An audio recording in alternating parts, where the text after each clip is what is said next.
sang ina đang lâu xiên sao quang bằng lúa bê đình y luận ngay ô kiên hồng ngay y luận ngay ô kiên hồng ngay cái nôm na hồng nôm pi các sắt na hồng thế pi cả đã lại ta không đau sắc dễ cả son khá na hồng thế pi giờ vì đâu hồng đầy pi ngắm nang bek na hi cùng pi ngay nó lệ lệ va na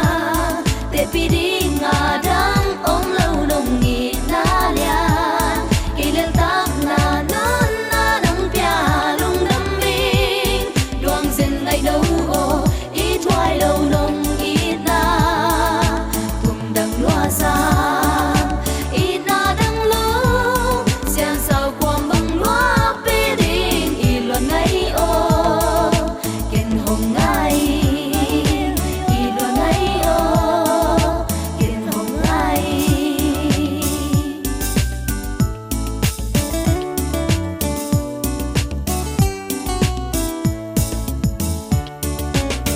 cả ngọn na hồng ngọn đi cả hạt sắt na hồng thế đi cả nát lại đất hồng đậm sạch dễ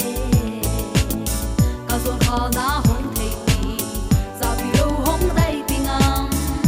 nắng bếp na hi cùng pi ngay nấu lệ lệ va na te pi đi ngà đang ôm lâu nồng nghỉ na lian kỳ lêu tắc na nón na đắng pia lung đắm mình đoan dần ngày đâu ô ít thoại lâu nồng ít na tung đằng loa xa ít na đằng lâu xiên sao quang bằng loa bê đình y luận ngay ô kiên hồng ngay y luận ngay ô kiên hồng ngay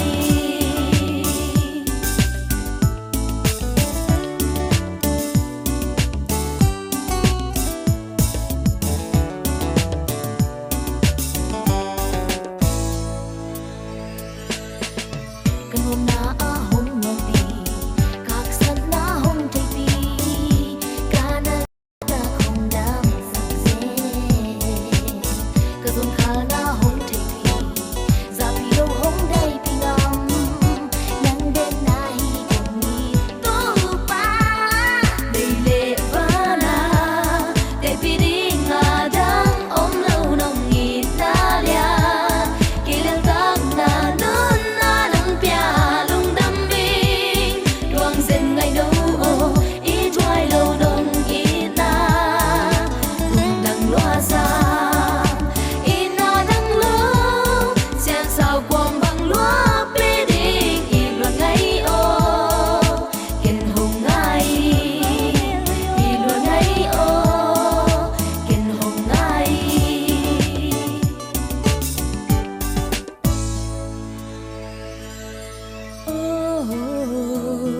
nắng đừng mà cá lùng đê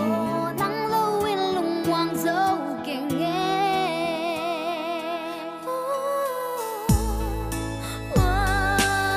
lung đắm mình đoan dần ngày đâu ô